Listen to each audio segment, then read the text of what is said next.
Merci beaucoup François. Ce que je vous propose, c'est qu'on enchaîne directement. On va passer les traitements radiologiques parce qu'on a en effet pris un peu de retard avec les problèmes techniques initiaux. Et donc, c'est le docteur Delacorte qui va nous présenter cela. Donc, je vais condenser de 15 minutes ce sujet qui est assez large, donc les traitements radiologiques. Merci. Du CHC, ça c'est un aperçu de la présentation, donc on va aller très rapidement sur les indications qui ont été très bien résumées par François. Et puis on parlera des traitements percutanés, de traitements intra-artériels, aussi un chapitre sous les options qu'on a à disposition pour le traitement pré-greffe. Ensuite, on va discuter, présenter quelques dossiers intéressants de combinaisons thérapeutiques, donc on a discuté tout à l'heure, donc possibilité d'associer un traitement systémique à un traitement local, pour ensuite conclure. Donc, comme on l'a dit tout à l'heure, effectivement, pour ça, c'est le BCC qu'on connaît tous. Ce qui est important à dire du côté du traitement radiologique, c'est que les stratégies thérapeutiques sont en évolution. On parle soit des thérapies locales, soit des traitements systémiques, et ce qui a amené effectivement à réfléchir un peu sur le choix du traitement, notamment à partir de 2022, on va plus raisonner par cases séparées, mais on va pouvoir avoir la possibilité de migrer d'un stage à l'autre. Et donc, ça a des implications très importantes aussi pour le traitement radiologique. Ça, c'est aussi une autre façon de penser l'achat du traitement du CHC, avec une hiérarchie thérapeutique qui a été proposée en 2025. Dans ces cas-là, donc, on voit que les thérapies radiologiques sont plutôt au milieu de cette stratégie thérapeutique, mais encore une fois, il faut penser qu'il y aura toujours la possibilité d'une conversion d'un abord adjuvant, donc pour la meilleure prise en charge de la maladie, qui repose toujours sur les trois caractéristiques qu'on a déjà discuté tout à l'heure. Donc, les caractéristiques humorales, la présence ou pas d'une maladie hépatique sous-jacente et l'état général du patient. Donc, on va passer à la thérapie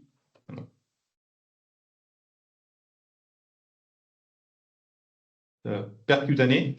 Donc, selon les guides, les recommandations publiées par les AFF, donc l'ablation percutanée est fortement recommandée pour le CHC unique jusqu'à 3 cm. Elle est recommandée pour un CHC oligonodulaire jusqu'à 3 nodules, jusqu'à 3 cm sur 300 en cirrhose compensée. Mais elle est également possible pour tumeurs qui dépassent les 3 cm si la résection chirurgicale n'est pas possible, notamment dans le cas de patients qui peuvent avoir une hypertension portale sous-jacente.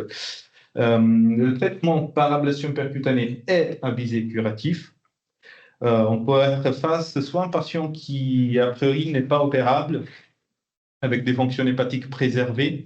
Et dans ce cas-là, on peut réfléchir à un traitement curatif par ablation sur un nodule jusqu'à 5 cm ou sur 3 nodules jusqu'à 3 cm. Il est aussi important de dire que, en fonction un peu du cas particulier, on peut aussi arriver à étendre les indications. Donc, en fonction un peu de l'expertise locale, de la technique à disposition, on peut choisir aussi de proposer un traitement curatif dans des cas très sélectionnés de nodules qui peut dépasser les 5 cm ou d'un CHC multiple. Ça, c'est un cas d'un patient avec 5 nodules qui était traité complètement par micro-ondes, donc avec une réponse complète et sans récidive à distance. Lorsque on a une possibilité d'un traitement chirurgical, donc il faut bien sûr, comme d'habitude, discuter les dossiers en réunion multidisciplinaire. Il faut considérer que l'ablation a moins de morbidité, moins de complications par rapport à un abord chirurgical et que jusqu'à 3 cm de diamètre, les résultats sont identiques en termes de récidive locale. Tandis que si on est face à un nodule qui dépasse les 3 cm, ben alors la récidive locale après ablation sera plus importante que après une chirurgie, une résection chirurgicale. Mais il faut aussi mettre en considération, considérer donc les modalités de thermoablation qu'on va discuter tout à l'heure, donc la technique qu'on a à disposition, la taille de la lésion, l'alpha-fétoprotéine qui est un marqueur d'agressivité. En général, une alpha-fétoprotéine très élevée nous amènera plutôt un traitement par chirurgie. Et finalement, il est aussi important et fondamental de considérer la localisation anatomique du nodule. On peut être face à des nodules de localisation très centrale qui peuvent être difficiles à aborder par chirurgie, mais qui en même temps peuvent être assez facilement abordés par un traitement percutané. Donc ça doit être pris en considération lors d'une choix d'un traitement curatif. sans jamais, bien sûr, oublier la fonction hépatique sous-jacente. Et notamment, il faut qu'on dise que, en général, à titre exemplificatif, donc plus le foie sera cirrhotique, alors plus on ira vers un traitement percutané. Mais si on est face à un foie sain avec une lésion agressive, alors bon, la résection chirurgicale sera forcément la, la choix à prendre. Le choix à prendre. Donc là, deux mots sur le type de technique qu'on a pour l'ablation thermique. Donc, la radiofréquence monopolaire, c'est la technique la plus traditionnelle, la plus étudiée. Donc, elle se pose sur la mise en place d'une aiguille intratumorale avec un dépôt d'énergie centrifuge, simple et rapide, mais avec la grosse limite de heat sink effect, c'est la déperdition thermique lorsqu'on traite un nodule périvasculaire. Et ça, c'est le type de zone d'ablation qu'on pourrait avoir suite à une radiofréquence monopolaire. Donc, on voit que c'est une zone d'ablation plutôt oblongue. L'ablation par micro-ondes est aussi une technique mono-aiguille qui est plus qui a été développée plus récemment et qui est la plus utilisée générale dans la pratique. Dans ce cas-là, l'énergie sera également centrifuge. L'énergie et la chaleur dégagées seront plus importantes que non avec la radiofréquence monopolaire. Elle est simple et rapide. Et elle est moins sensible à la déperdition thermique chez le bulbe périvasculaire. Et enfin, on a donc, ça, c'est une zone d'ablation par micro-ondes qui a tendance à être plus ovalaire, plus prévisible, mais en fonction du dispositif, ça peut changer. Et enfin, on a la radiofréquence multibipolaire, c'est une technique multi-aiguille, là où les aiguilles sont positionnées autour de la tumeur et qui dégage l'énergie de façon centripète. Chaque aiguille agit avec les autres de façon synergique et ça permet du coup d'avoir des marges de sécurité bien contrôlées, mais elle nécessite d'un traitement long et d'une expertise par l'opérateur. À noter que la radiofréquence monopolaire peut également être utilisée en technique multi-aiguille, mais il y a une différence très importante entre les deux techniques. Donc, on voit ça, c'est un exemple très, très explicateur. Donc, à gauche, on a une radiofréquence monopolaire mono-aiguille. Dans ce cas-là, les aiguilles agissent de façon indépendante et ils n'atteindront pas une zone d'ablation confluente. Alors que dans la technique multibipolaire, comme on a dit tout à l'heure, chaque aiguille agit avec les autres et donc on arrivera à avoir une zone d'ablation confluente qui permet une très bonne couverture de l'ensemble de la tumeur et des lasons interposés entre les aiguilles. On a aussi des techniques d'ablation non thermique, notamment l'électroporation irréversible. Dans ce cas-là, la mort cellulaire se vérifie par altération de la fonction membranaire secondaire à l'application d'un champ électrique à haut voltage. L'avantage de cette technique, c'est que l'architecture de base sera conservée et notamment elle est très respectueuse des voies biliaires. En étant pas en technique thermique, elle ne sera pas sensible à la déperdition thermique des nodules périvasculaires. Elle a une technique multi-aiguille, on pose les aiguilles autour de la tumeur qui nécessite une curarisation du patient.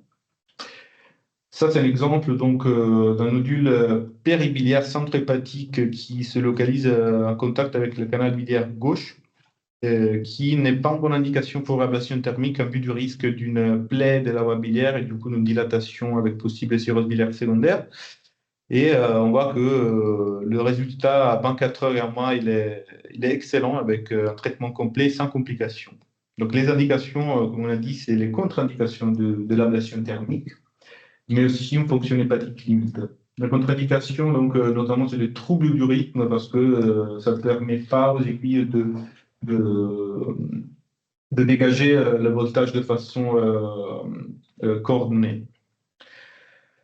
Les résultats donc, des techniques ablatives donc, sont très variés en fonction de la technique et de la sélection des patients. En général, la grosse limite de l'ablation percutanée, c'est l'occurrence de la récidive locale, c'est-à-dire l'apparition de maladies auberges de la zone ablatée. C'est un événement qui se vérifie jusqu'à 40% des cas en fonction de la technique. Donc, les résultats dans les littératures sont extrêmement variés.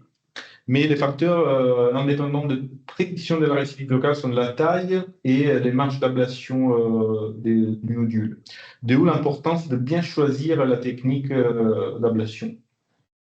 C'est très important de contrôler la récidive locale parce qu'elle est reconnue comme le facteur indépendant pronostic de survie globale.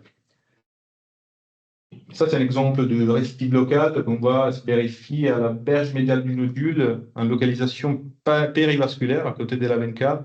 Et comme on l'a dit tout à l'heure, ça, c'est un cas de micro-ondes. Le micro-ondes n'est pas sensible, est moins sensible à la déperdition thermique, mais elle est quand même sensible. Et du coup, ça, c'est un exemple justement d'un nodule qui n'a pas été traité de façon efficace.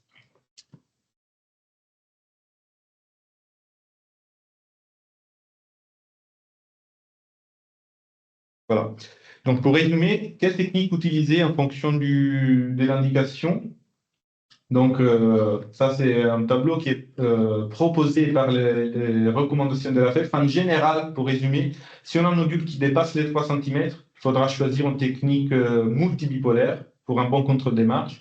Si la lésion est à contact du canal biliaire droit ou gauche, on ira vers une technique d'électroporation.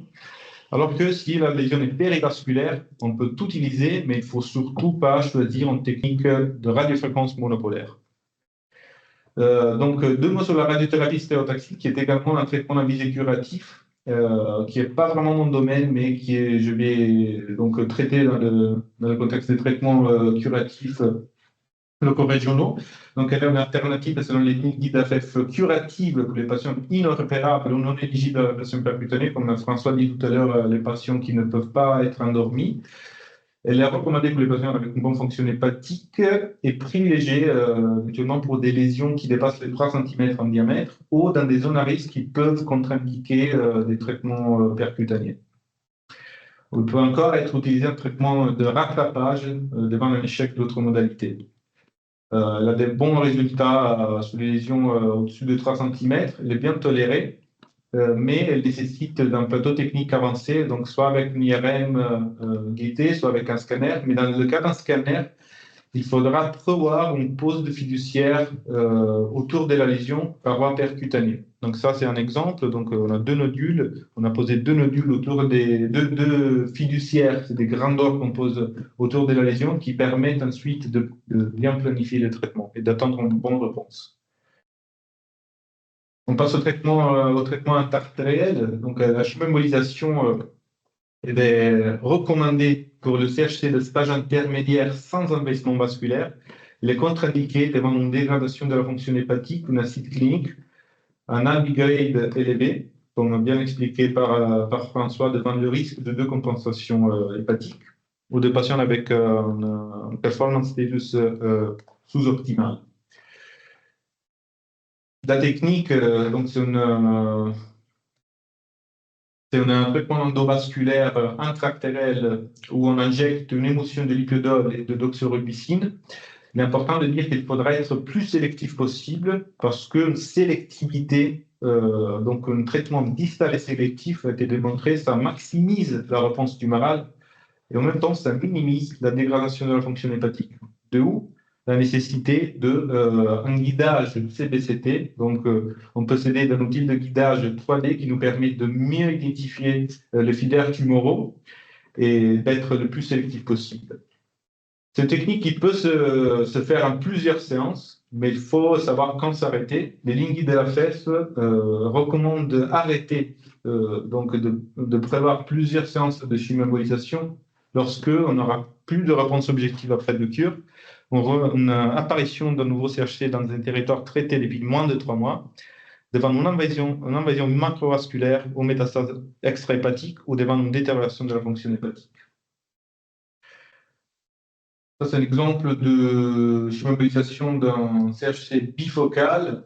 Donc, on est arrivé à atteindre de façon très sélective les 2 nodules, donc du foie gauche et du segment 7. Avec ça, à droite, c'est un exemple de tatouage lipiodolé excellent avec une parfaite prise de lipiodol tumoral, une réponse complète.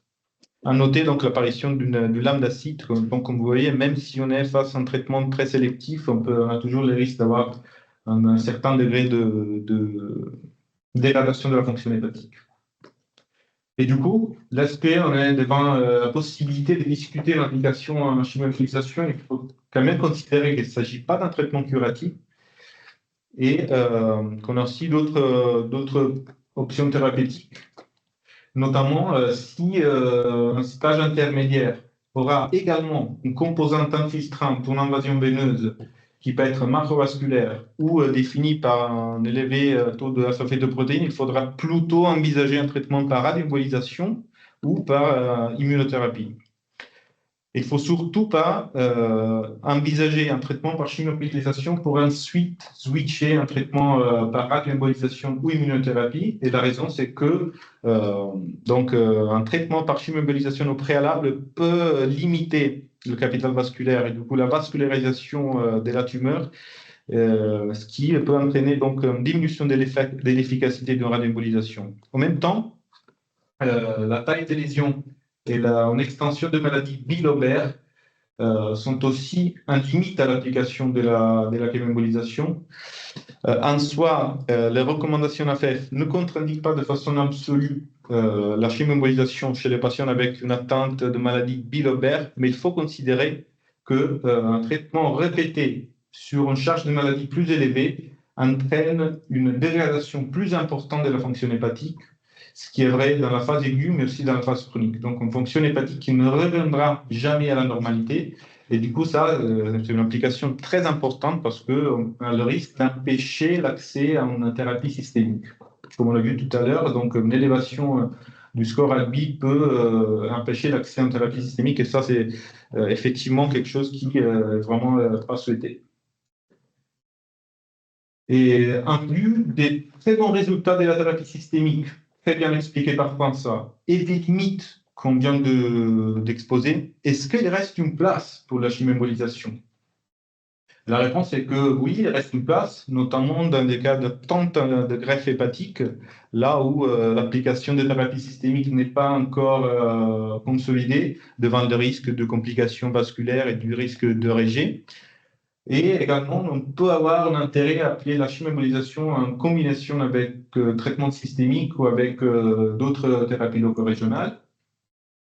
Et enfin, elle peut être associée à l'embolisation portale pré-chirurgicale. Donc, lorsque on envisage un traitement curatif par chirurgie d'un CHC simple, unique, mais avec nécessité d'hypertrophie du foie contralatéral, et bon, ça a été démontré que l'association de chimioembolisation à la technique d'embolisation portale améliore l'hypertrophie et du coup l'accès à la chirurgie majeure, mais aussi la survie globale et la survie sans récidive post-hépatectomie.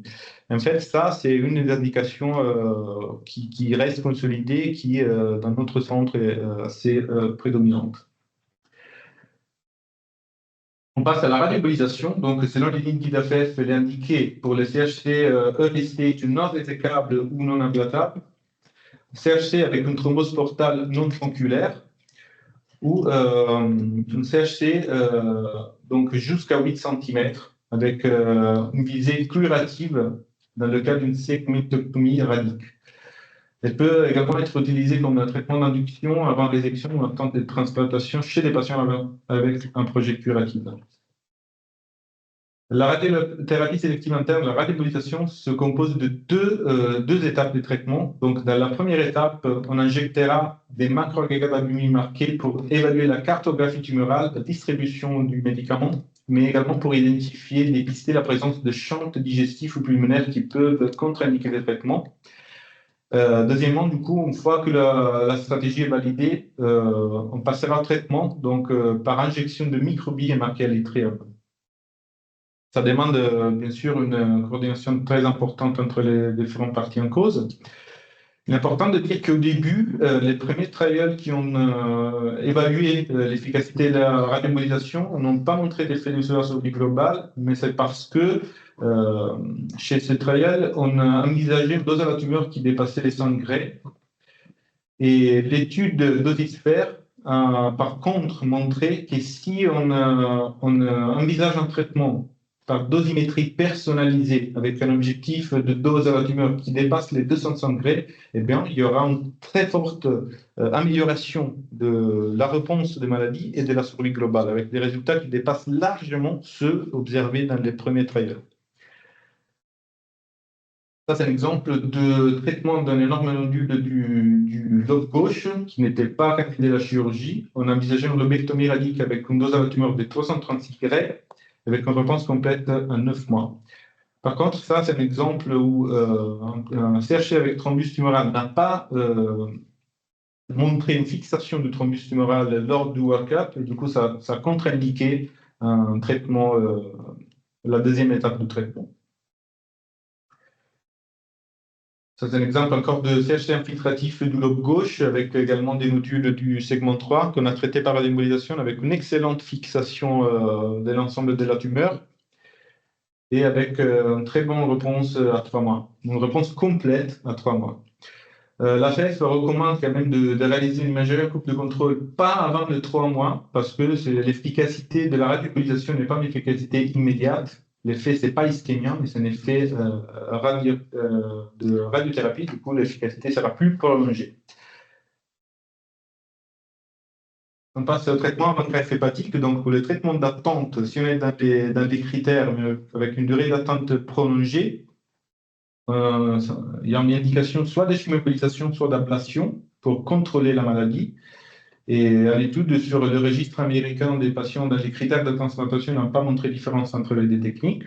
Par contre, si on était dans un traitement d'induction pour permettre à un tumeur de rejoindre le critère de transplantabilité, dans ce cas-là, on envisage un traitement plus agressif pour diminuer la charge tumorale et normaliser la factoprotéine. Donc, dans ce cas-là, on utilisera plutôt soit la radioembolisation, soit l'ablation. Et il est très important de diminuer la charge tumorale et idéalement de la ramener à zéro parce que la réponse de thérapie locale-régionale a été corrélée à la récidive de CHC post-transplantation et la survie globale. Donc, pour terminer, on va donc discuter rapidement de la possibilité de combination thérapeutique. Et donc, on a vu la potentielle application d'immunothérapie et de radioembolisation de façon séquentielle peut entraîner un effet synergique. Les données sont très anecdotiques, donc on n'a pas d'études perspectives, mais comme vous voyez en bas, il y a des études en cours qui pourront montrer l'efficacité d'un traitement systématique, bien organisé par immunothérapie suivi par radioembolisation. Ça, c'est un cas de chez nous, donc c'est un patient qui était traité d'abord par atezolizumab et bevacizumab avec une réponse partielle. On a traité ensuite par radioembolisation le résidu tumoral et on attend une réponse complète. On peut également, comme discuté par François tout à l'heure, envisager une ablation de clôture pour un CHC qui a très bien répondu à l'immunothérapie avec des lésions résiduelles. C'est le cas ici, donc c'est un CHC multinodulaire avec un seul nodule qui ne répond pas à l'immunothérapie et qu'on a ensuite traité par micro-ondes avec une réponse du coup complète. On peut également envisager une combinaison entre thérapie loco-régionale. Donc ça, c'est le cas d'un patient avec un nodule qui n'était pas idéal pour un traitement percutané, associé à un petit nodule du segment 4. Donc on a d'abord réalisé une radioembolisation du gros nodule, ensuite un micro-ondes du petit nodule. On a également atteint une réponse complète. Donc pour conclure, l'approche pour le choix du traitement radiologique va être personnalisée en fonction de la taille, de la localisation, de la vascularisation tumorale et de la fonction hépatique. Les indications curatives sont élargies, donc on peut choisir de réaliser une ablation thermique même pour des tumeurs qui dépassent les 3 cm selon une sélection rigoureuse et la bonne choix du traitement. On a des nouvelles techniques qui peuvent entraîner un traitement curatif de tumeurs inaccessibles au traitement thermique. La chimioembolisation reste un choix important stratégiquement malgré une perte de terrain face aux immunothérapies et à la radioembolisation. La CIR peut être curative et des combinaisons thérapeutiques prometteuses sont à explorer. Je vous remercie. J'étais peut-être un peu long. Merci beaucoup, Angelo.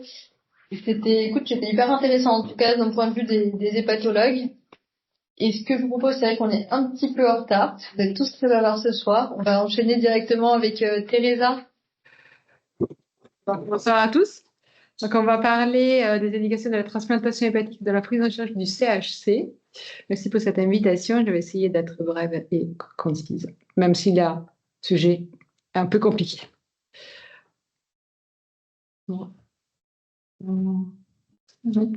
Top.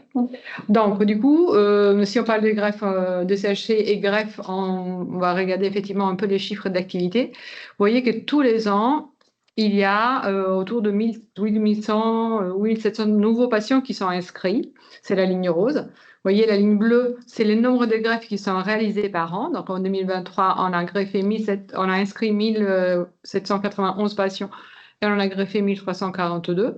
La problématique, c'est que bien évidemment, tous les greffes ne sont pas réalisés dans l'année qui suit l'inscription.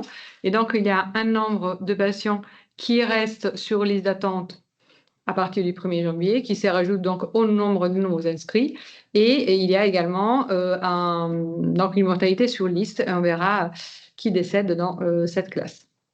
Vous voyez qu'en termes d'activité des greffes hépatiques, effectivement, on n'arrive pas à décoller. Ça fait plusieurs années qu'on est autour de 20 greffes par million d'habitants. C'est souvent lié à une problématique de pénurie des greffons. On ne va pas discuter de ces sujets ce soir. Vous voyez que l'évolution de l'âge de nouveaux inscrits, effectivement, les deux classes d'âge qui sont les plus représentées, c'est des patients qui ont entre 30 et 55 ans, donc c'est la ligne bleue. Et la ligne grise, c'est les patients entre 55 et 65 ans. Et vous voyez qu'effectivement, les patients les plus âgés aussi, le nombre des greffes explose. Et on sait très bien que c'est dans cette population-là que les CHC est le plus prévalent. Et d'ailleurs, vous voyez effectivement l'évolution de l'âge de nouveaux inscrits. Bon, il y a eu effectivement les Covid. Ça avait beaucoup augmenté avant les Covid. Ça a diminué. Là, on est autour de 52 ans. Et vous voyez qu'en fonction de la composante, donc de l'indication des greffes, vous voyez qu'on a la cirrhose et qui est plus important entre 55 et 65 ans. Et puis, vous voyez que le deuxième, effectivement, c'est les CHC. Et vous voyez bien que nos patients qui ont des CHC, c'est les patients qui ont les plus âgés parmi toutes les indications. Et ça, c'est normal, c'est dans l'histoire naturelle de la maladie. Quand la cirrhose est plus greffe, compensée ou pas compensée, les CHC augmentent. On voit effectivement que comme indication principale, les CHC, même s'il y a un peu de petite diminution dans les dernières années, reste l'indication principale des transplantations hépatiques, même si la cirrhose éthinique fait aussi un certain nombre d'indications. Et vous voyez que par exemple, il y a eu, et c'est un peu la raison pour laquelle il y a une diminution du nombre de l'âge pour certaines classes, c'est effectivement les patients qui ont une hépatite C. Effectivement, en 2021, il n'y a eu que 21 patients en 2022, pardon, il n'y a eu que 21 patients qui ont été inscrits avec une indication principale pour cirrhose post-virale C. Et donc, effectivement, ça modifie un peu la prise en charge de nos patients.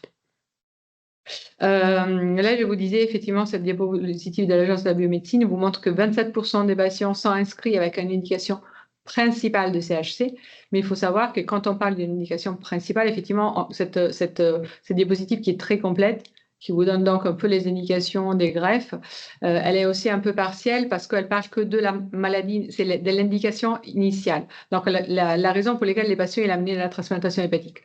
Donc, on sait que 27% de nos patients, donc c'est la plupart des patients, est amené à la greffe pour un CHC. Mais au final, on peut très bien avoir un CHC sur une cirrhose liée à l'alcool, sur une cirrhose virale et sur la NASH, par exemple.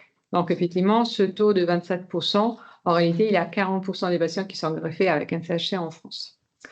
Donc, cette diapositive est un peu chargée. J'ai essayé de vous la simplifier en mettant des petites barres. Alors, la petite barre, c'est là, ça, c'est l'évolution des patients en fonction de l'indication de la greffe. Donc, en cas de CHC, à 1 an d'inscription, vous voyez qu'il y a une petite partie, donc c'est cette partie violette, 1 an de la greffe, les CHC, il y a 40% des patients qui sont greffés. Et par contre, si on se met sur la deuxième partie de la diapositive, ça c'est les patients qui sont greffés pour une cirrhose décompensée ou compliquée, voyez qu'à 1 an, il y a 62% des patients qui sont greffés parce qu'effectivement, comme ils passent au MELD, ils passent devant nos patients qui ont des CHC. Quand on se met à 2 ans, donc avec 4 mois, on voit bien qu'il y a encore beaucoup de patients qui ont un CHC et qui ne sont pas greffés, puisqu'il n'y a que 57% des patients qui ont été inscrits qui sont greffés à 2 ans, contre 68% des patients qui ont une cirrhose. Et par contre, on voit qu'il y a les décès sur liste d'attente augmentent et que la sortie de liste pour aggravation augmente également. Et donc, c'est effectivement cette progression probablement du cancer qui fait que les patients ils sortent des listes. Cette diapositive montre l'incidence cumulée du décès ou d'aggravation pour liste d'attente. En pratique, là, on va se mettre sur les premiers 6 mois. On va regarder ce qui se passe à droite de cette partie-là. Alors, les patients greffés, les CHC, pardon, c'est cette ligne continue. Les autres indications des greffes, donc souvent la cirrhose décompensée, sont les autres lignes. Vous voyez bien qu'il y a une toute petite partie des patients qui sont greffés dans cette première partie, alors que les patients qui ont des composantes experts ou qui ont une cirrhose décompensée vont très vite à la greffe. Et puis, cette partie, bien évidemment, augmente avec le temps, alors que ça ne peut pas augmenter pour les patients qui ont une cirrhose décompensée, puisqu'ils vont être déjà décédés. Alors, les systèmes d'allocation des greffons se veut simple, parce que les greffons ils sont alloués selon 3 grands groupes: la gravité de la cirrhose, la présence des CHC et des situations exceptionnelles. Pour la cirrhose, c'est simple, entre guillemets.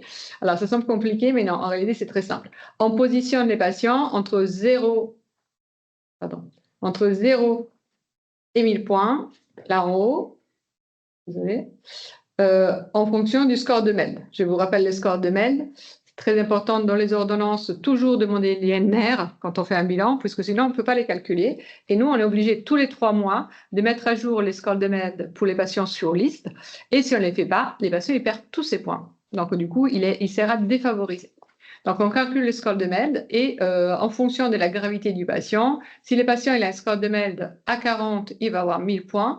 Si le patient il a un score de MELD à 700, il va avoir un score de MELD à 30, il va avoir 700 points, et ainsi de suite.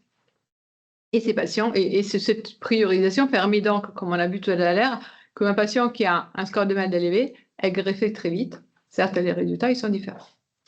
Il y a aussi ensuite la deuxième catégorie, c'est les exceptions. C'est les patients qui ont un score de MELD qui est bas ou qui n'ont pas de CHC.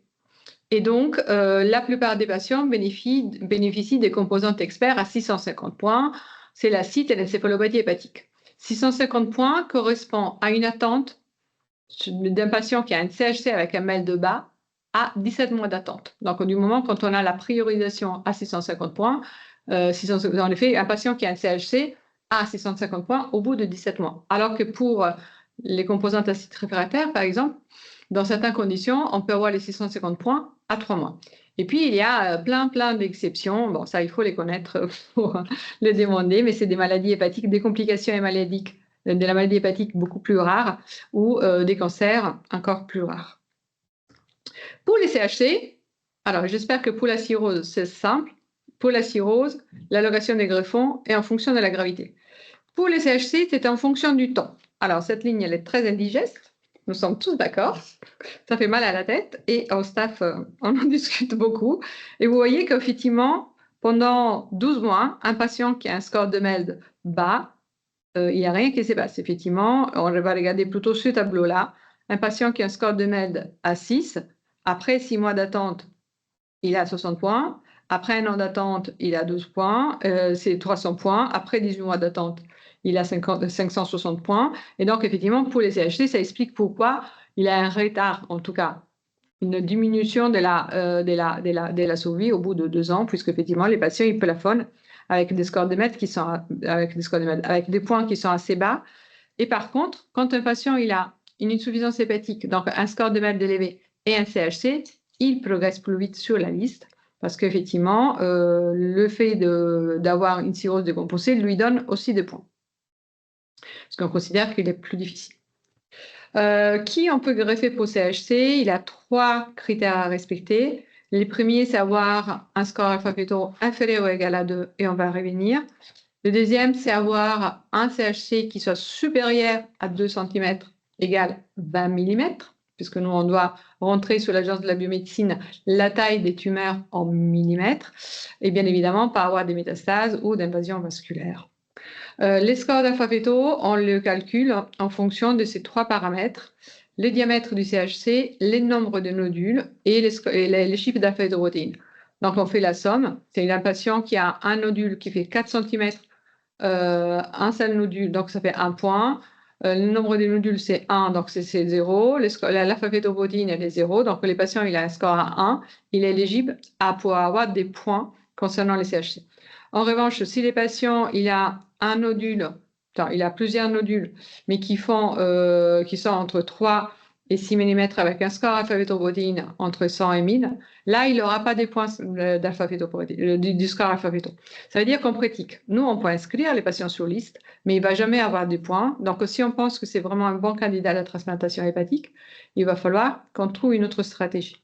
Ces scores étaient validés puisqu'il y a eu cette étude française dans cette partie A, et puis validée par une cohorte extérieure, et qui montre que quand les patients, il est dans les scores alpha-fétoprotéines inférieurs ou égal à 2, si on regarde les lignes rouges, c'est les risques de récurrence, de récidive, pardon. Et donc, effectivement, si les patients sont dans les scores alpha-féto, ce risque de récidive, il est très bas, alors qu'il est beaucoup plus important s'il est en dehors du score alpha-féto. Et de façon proportionnelle, la survie d'un patient qui a un score alpha-féto inférieur ou égal à 2, elle est à 5 ans, elle est à 75%, alors que si les patients, il a un score alpha-féto qui est supérieur à 2, ben là, la survie est moins importante. À droite, c'est une cohorte de validation externe, non française, qui a donc validé ce score, qui est donc utilisé auprès de l'Agence de la biomédecine. Il y a eu aussi donc, l'accès une grande discussion au moment de l'agence à l'agence concernant les priorisations pour cancer du foie, puisqu'effectivement, je vous ai montré qu'un CHC qui attend depuis 18 mois, il a à peine 650 points, donc la possibilité que la greffe elle arrive vraiment, elles sont moindres. Et donc, il y a eu un système de priorisation. On se base toujours sur les patients qui ont un score alpha-fétoprotéine inférieur ou égal à 2, donc qui sont dans les scores. Quand les patients il a seulement un nodule, on se pose la question si on peut les traiter de façon curative ou pas. Donc, on dit qu'on peut les traiter. Donc, on traite ce nodule. Le patient ne fait pas des récidives. Et par contre, si il fait une complication autre de la maladie hépatique, bah, à ce moment-là, les patients il sera sur la liste avec les points qui lui viennent de la cirrhose, donc, qui sont donc parallèles, qui sont donc proportionnels à ce score de MED ou aux complications que les patients peuvent avoir. En revanche, donc les patients il y a toujours un nodule, on lui fait un traitement curatif, donc de peau irrécidive après 6 mois, et il a toujours un score alpha-féto inférieur ou égal à 2. Là, il peut bénéficier d'une composante récidive à 650 points, et cette composante lui est donnée au bout de 6 mois. Donc, c'est bien plus court que les 18-24 mois que je vais vous montrer tout à l'heure. Donc, c'est un système, entre guillemets, d'une part, de ne plus mettre sur liste des patients qui ont eu un CHC et qui étaient traités de façon curative, et de l'autre, de ventiler ces greffons pour d'autres patients. Et par contre, si les patients, il a plus d'un nodule, ou si le traitement d'attente est compliqué, on se pose la question sur les types de traitements d'attente. S'il est possible, on traite son CHC et puis il va attendre les fameux 18 mois, 24 mois, que les étoiles s'alignent dans les ciels pour que les greffons arrivent enfin. En revanche, si les patients il a une contre-indication au traitement d'attente, là, on peut à nouveau demander une composante expert. Donc, c'est à nous de faire une lettre de priorisation auprès de l'Agence de la biomédecine.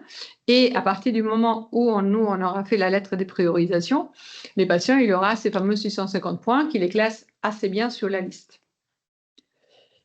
Donc, en conclusion, les CHC restent une des principales indications de la transplantation hépatique. Les résultats, ils sont très bons comparés à d'autres indications.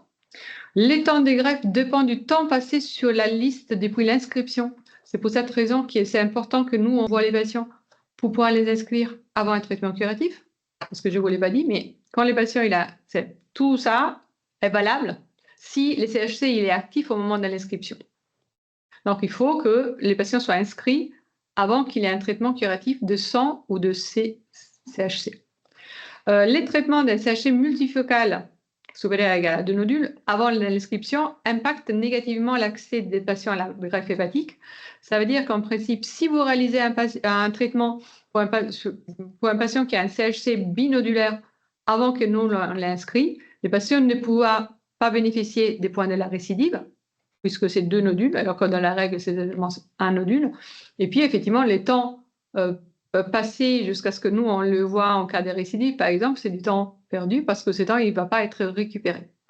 Et donc, j'ai rejoint un peu les recommandations que François vous avez fait tout à l'heure. Si vous avez un patient qui est potentiellement éligible à la greffe, contactez-nous.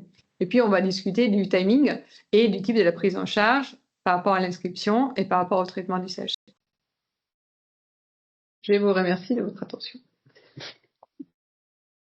Merci beaucoup, Teresa. C'est vrai que c'est un message important, un CHC bifocal ou pas de traitement curatif et patient pas trop âgé, potentiellement éligible aux cirrhose sevrée si maladie alcoolique du foie, bien orienté en centre de greffe avant le moindre traitement curatif du CHC à discuter. Et ce que je vous propose, c'est qu'on clôture ce webinaire. Merci aux 3 orateurs.